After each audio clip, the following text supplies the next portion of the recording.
Hi guys, thanks for joining us. I am Felipe, I'm here with Daniele. We are both pros from Killerspin, and today we're going to give you some quick pointers on how to improve your table tennis game. For a full course of the Killerspin Skill Academy, go to killerspin.com and you can find all the information there. And today, Danny, you're going to be teaching some forehand counter, right? That's right. The forehand counter is one of the most fundamental shots in table tennis.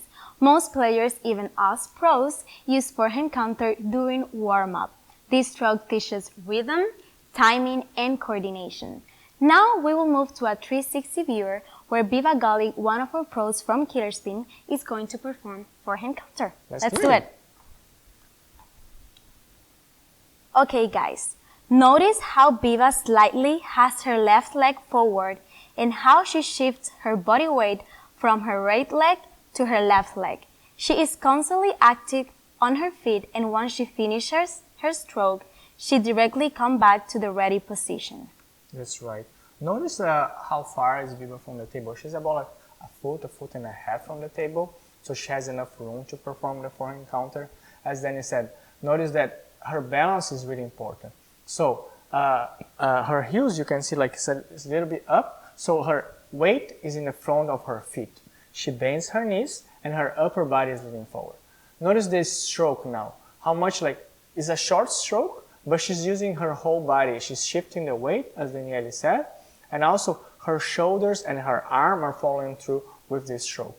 She always finishes the stroke in kind of the middle of forehead, and she always comes back to the ready position. That's correct. The angle of her racket is slightly bent forward, and you should contact the ball on the highest point. Here is the highest point, right? Yes. Let's take a look. This is very important because if you have a good racket, you should be able to hit the ball kind of in the top, not too much to the side or not under the ball. And on the top of the ball, so you can make the ball press really close to the white line of the net, so the ball is not too high. So that gives you a better pace and a better shot for you. Yeah, this is going to be helpful to have more control. Wow. And also notice how Viva rackets points to where she wants to hit at the end of her stroke. Yes. One thing you can see as well is the consistency. One thing a lot of beginners they change too much their stroke. But notice how Biba, she always do the same stroke, always using her whole body. At the beginning, it's going to be a little bit hard for you to use the whole body because it's kind of like muscle memory development. But you can start like slightly like using your arms, finishing in the middle of your forehead. And then you can start engaging more of your shoulders and then your legs too. But the ready position is extremely important. That's like the first thing you guys should pay attention first. That's good, Danny. Since it's your first lesson, I think we should teach people how to hold the paddle as well, right, Danny? Yes, that's correct. Let's go. Danielle is going to demonstrate here. Notice that there's a V in between the thumb and the index fingers where you can put your paddle. Notice she rests her index finger on the rubber and her thumb is always relaxed on the other side. It's always flexible for her to move from the backhand to the forehand. Yes, and her grip is very relaxed too, right? And notice that her wrist and her forearm can easily move from one side to the other. That's really important. Yes, I think, to be comfortable, be flexible, and relax is going to help you when you're, practicing your grip. Mm-hmm. Let's show on the table? Yes.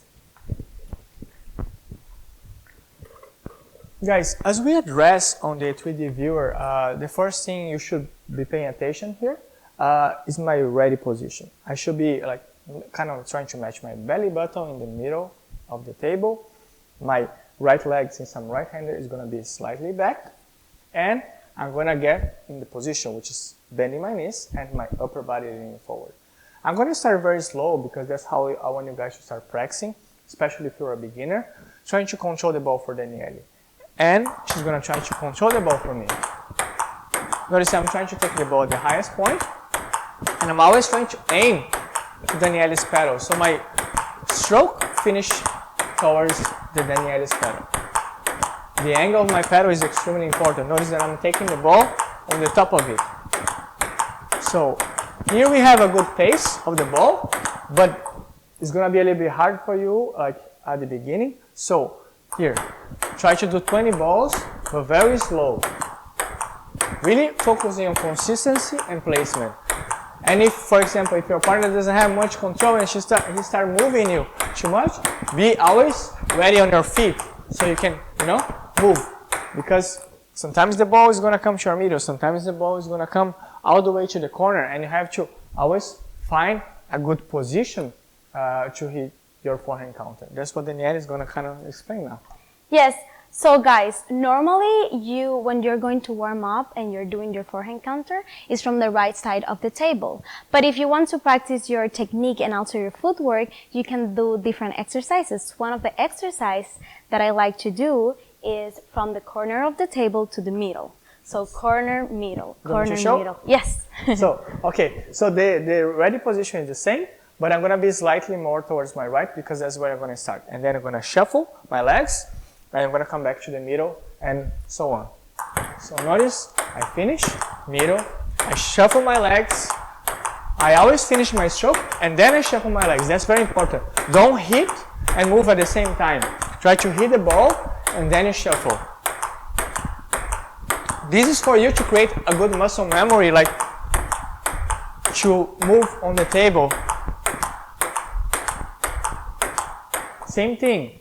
Try to do 20 balls without missing, then 50, then 100, and then you're going to feel much more comfortable with this footwork exercise. Another thing I want you guys to pay attention when you're moving, when you're shuffling. Don't move too far out on the table, or don't move too little here because you're going to be out of position, right, Daniele?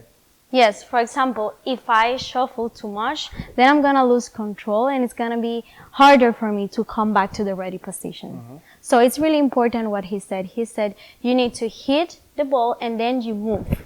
Because if you hit and move at the same time, you're going to lose control on the ball. Yeah, as much as you practice, you're going to see like how much you should move from one corner and middle, how much you have to move. And just try to do it very slowly. That's the main thing when you start practicing the forehand counter. Yes.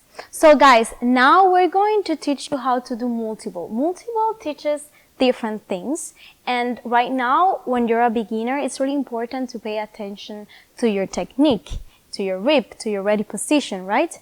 So what is multi-ball? What are the benefits of multi-ball? Okay, multi-ball, first of all, you're gonna need a lot of balls. Here I have a lot of balls in a bucket.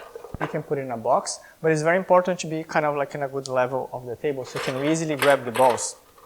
Multi-ball is a very good way to develop your technique and your consistency. So one player is going to be feeding the balls, which is me, and the other one is going to be practicing the forehand counter. The way I like to teach at the beginning is try to bounce the ball on the table and try to aim to Daniele's pedal.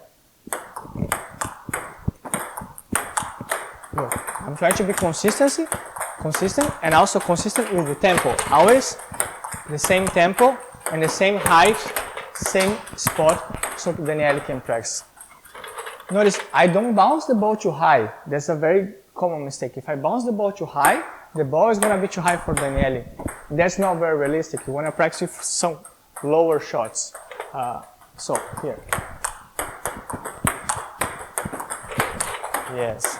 And once you get good, and if you want to give a little more pace and speed to the drill, you can go off your hand. You can come here, and I can go from my hand too. Same thing, when I'm going from my hand directly to the table, I'm trying to start low, because if I start too high, it comes too high for her, and it's kind of like she's practicing like a more of a smash, right? Yes. You can come closer here, but often when I do this, I try to step back a little bit and do from here, because it's more realistic the distance that the ball is gonna go when you're playing a real match, right? What's the other way you can practice, Daniele? Another way that you can practice if your partner doesn't know how to do multi-ball is maybe asking your partner to feed you the ball with their hands, you know? Mm-hmm. So it's not going to be realistic as multi-ball, but it's going to help you to practice your technique. Correct. So for example, here. Nice. So if your partner doesn't have the skill yet to do the multi-ball, or you don't feel comfortable, tell them to throw the ball to you. And notice that she's gonna throw the ball. Sometimes it's not gonna be perfect, but I'm always trying to adjust my body according to the ball. Doesn't matter if it's a little bit high, you can go a little bit faster. If the ball is low, you can go a little bit more control. Yes. And then you can develop your coordination too. And after you're done with all the balls, you guys can switch. Yeah, and you can practice your placement.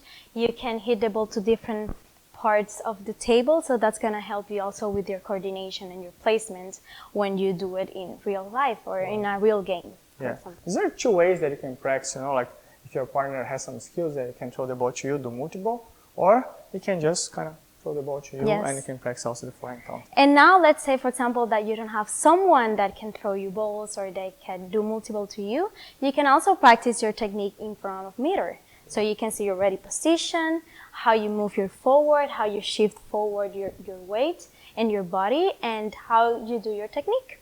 Correct. I did this a lot, especially when I was starting. Like my coach said, hey, watch yourself in front of the mirror and how you're doing your strokes. And then so on, when you get better, you can start like moving and seeing how you're moving also in front of the mirror. That's really good because when you go to the table, you're going to feel much more prepared to do that. Yes.